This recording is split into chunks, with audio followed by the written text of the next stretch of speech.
Shalom, selamat pagi teman-teman, Bapak Ibu, saudara-saudari dimanapun Anda berada pada kesempatan pagi hari ini. Eh, saya pikir bahwa dunia ini semakin hari semakin banyak saja hal-hal yang dipertontonkan kepada kita oleh orang-orang yang tidak bertanggung jawab. Ya, selalu ada kebencian dalam hati mereka, teman-teman. Mereka merasa bahwa mereka lah paling benar, agama mereka lah paling benar, sehingga agama orang lain itu adalah salah di mata mereka, dan mereka menganggap orang lain itu adalah musuh.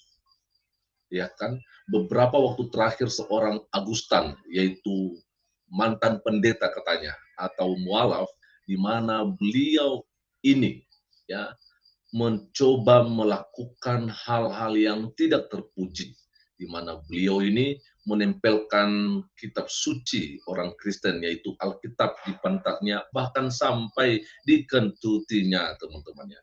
Ini adalah sebuah hal yang mempertontonkan bagaimana karakter seorang Agustan. Dia benci dengan orang Kristen, tetapi kita nggak tahu kenapa bisa sampai begitu. Katanya sih hanya membalas ya apa yang dilakukan oleh seorang tanpa ragi di channelnya. Ya artinya bahwa ada balas dendam di sini, teman-teman ya. Tapi saya pikir bahwa tetap saja apa yang dilakukan oleh seorang Agustan tidaklah ya baik untuk dicontoh, dan saya mengecam keras apa yang dilakukan oleh seorang Agustan ini, teman-teman ya. Lalu hal yang sama juga rupanya ada ya mereka-mereka juga yang beragama Kristen ya yang benci kepada agama lain. Ya tentunya agama Islam, teman-teman. Agama itu adalah buatan manusia. Dan kita tidak perlu memusuhi orang lain hanya oleh karena kita beda agama. Dan kali ini teman-teman ya, rupanya di luar negeri, di Belanda, di Swedia, ada yang juga melakukan hal yang tidak terpuji, yaitu dengan membakar Al-Quran di depan umum. Ini sangat-sangat disayangkan sekali. Dan saya pikir ini tidak bisalah untuk dicontoh. Bagaimana soal pembakaran Alkitab, Al-Quran maksud saya, teman-teman, di luar negeri, kita akan lihat di sini. Karena ini bisa saja memancing ya kerusuhan, ya emosi untuk saudara-saudara kita Muslim. Hanya saja saya mau sampaikan untuk seorang Agustan yang sudah mengentuti kitab suci orang Kristen, kita jangan terpancing akan hal itu. Hanya kita di sini berdoa saja, kiranya Agustan boleh bertobat, dan saya mengatakan apa yang dilakukan oleh Agustan tidak mempengaruhi iman kita. Dan saya juga berharap untuk saudara-saudara kita Muslim, ya untuk ya kejadian soal dibakarnya Al-Quran di depan-depan publik, janganlah terpancing emosinya dengan apa yang terjadi ini. Biarlah kita mendoakan mereka yang melakukan hal-hal yang tidak terpuji, mereka bertobat dan meninggalkan kelakuan mereka yang tidak layak tersebut, dan mereka dibaharui oleh Tuhan. Mari kita akan lihat bagaimana ceritanya di dalam video yang disampaikan oleh Bang Ade Armando. Ini dia. Hari-hari ini sedang berlangsung provokasi untuk memancing kemarahan umat Islam dunia. Tokoh sayap kanan dari Denmark dan Belanda membakar dan menyobek Al-Quran secara terbuka. Yang dari Denmark bernama Rasmus Paludan membakar Al-Quran di depan kedutaan Turki di Stockholm, Swedia pada 21 Januari. Dia mula-mula melakukan orasi anti-Islam selama hampir 1 jam sebelum kemudian membakar Al-Quran. Pada 27 Januari, Paludan kembali membakar Al-Quran di depan masjid. Dia katanya bahkan berencana akan membakar Al-Quran setiap Jumat. Sementara yang dari Belanda bernama Edwin Wagensveld. Ia merobek-robek Al-Quran semata-mata karena kebenciannya kepada Islam. Dalam akun Twitter resminya, ia membagikan video aksi provokatifnya yang terjadi di depan gedung parlemen di Den Haag. Wagensveld terlihat menginjak-injak halaman Al-Quran. Dia juga membakar robekan Al-Quran dalam sebuah panci. Respon sudah berlangsung di banyak negara Islam dan negara dengan penduduk mayoritas umat Islam. Di Indonesia, Menteri Agama Yakut Khalil Qaumas mengungkapkan kemarahannya. Kata Yakut, penghinaan Al-Quran adalah teror yang mengancam harmoni umat beragama. Wakil Presiden Ma'ruf Amin juga mengingatkan apa yang terjadi di Eropa itu bisa menimbulkan konflik yang meluas. Dia berharap apa yang terjadi di Eropa tidak berpengaruh kepada Indonesia. Kementerian Luar Negeri Indonesia juga menegaskan akan memanggil Duta Besar Swedia untuk Indonesia menyusul aksi pembakaran Al-Quran tersebut. Di Jakarta, ratusan orang yang mengatasnamakan Persaudaraan Alumni 212 menggelar aksi demonstrasi di depan Kedutaan Besar Swedia Jakarta. Dalam aksi itu terlihat sejumlah orang menginjak-ginjak bendera Swedia. Unjuk rasa juga terjadi di depan konsulat Belanda. Di tempat lain, Arab Saudi pun mengutuk aksi biadab itu. Menlu Saudi menyatakan tindakan tercela seperti itu memprovokasi perasaan ratusan umat muslim di seluruh dunia. Kecaman pun datang dari Malaysia, Qatar, Kuwait, Yordania, Mesir, dan Organisasi Kerjasama Islam. Tapi pemerintah Swedia sendiri juga sudah langsung mengecam tindakan itu. Perdana Menteri Swedia Ulf Kristersson menyatakan apa yang dilakukan Paludan sama sekali tidak pantas. Ia menyatakan kebebasan berekspresi adalah bagian sangat mendasar dalam demokrasi. Namun, Nah, oke teman-teman ya.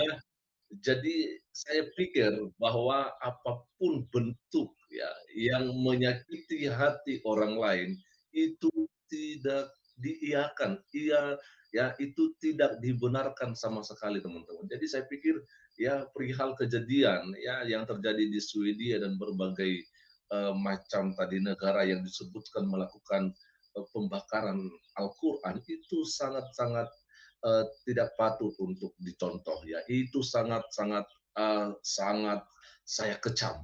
Jadi waduh, orang-orang yang seperti begini janganlah ya, jangan dicontoh teman-teman ya. Jangan kita memusuhi orang lain hanya karena beda agama ya. Firman Tuhan mengatakan bahwa musuh kita itu bukan darah dan daging ya, bukan sesama kita manusia.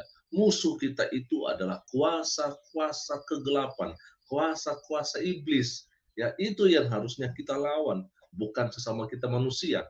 Bukankah firman Tuhan berkata bahwa kasihilah sesama manusia seperti kamu mengasihi diri sendiri.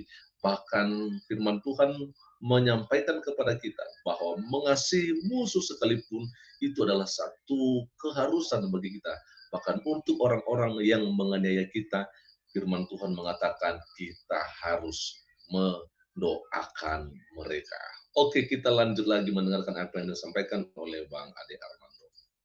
Namun tambahnya lagi, membakar sebuah kitab suci tetap merupakan tindakan yang tidak pantas. Dia juga menyatakan bersimpati dan meminta maaf kepada umat muslim di seluruh dunia. Mantan politikus sayap kanan Belanda Arnold van Doorn juga ikut mengecam. Katanya pembakaran Al-Quran adalah kejahatan rasial. Dia menganggap pembakaran ini sebagai gerakan Islamofobia. Komite Dialog Yahudi dalam siaran persnya pun menegaskan pembakaran kitab suci bukanlah ekspresi pendapat yang harus dilindungi, tapi bagian dari ekspresi kebencian yang tujuannya agar semua orang saling membenci. Mudah-mudahan umat Islam dapat menahan diri untuk tidak terbangkit kemarahan secara luas. Para pembakar Quran itu memang bertujuan memprovokasi kemarahan umat Islam di seluruh dunia. Mereka memang ingin umat Islam marah. Bila terjadi aksi kekerasan oleh umat Islam, tujuan mereka berhasil. Bila kita telusuri internet, nampaknya Paludan lebih dikenal dibandingkan Wagensveld. Pria 41 tahun itu disebut sebagai ekstremis sayap kanan, pengacara dan politisi kelahiran Swedia. Dia mendirikan partai politik Stramkurs di Denmark yang kalau diterjemahkan berarti jalan lurus atau garis keras pada 2017. Stramkurs sendiri masih belum bisa masuk ke parlemen Denmark karena suaranya masih terlalu kecil. Namun mereka sangat aktif menyuarakan kebencian terhadap Islam. Pada 2018 mereka menyelenggarakan 53 demonstrasi anti-Islam. Video-videonya pun di YouTube tergolong populer di Denmark. Pada April 2019 jumlah viewersnya mencapai 20 juta penonton. Di video-video itu, Paludan dengan sengaja melecehkan Islam, misalnya dengan membuat lukisan Nabi Muhammad. Seruan-seruan Paludan dianggap memprovokasi kekerasan dan genosida Muslim.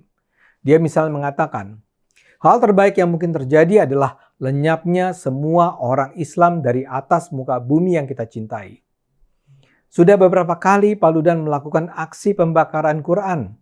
Salah satu target yang dia serang adalah para imigran yang berasal dari negara Islam.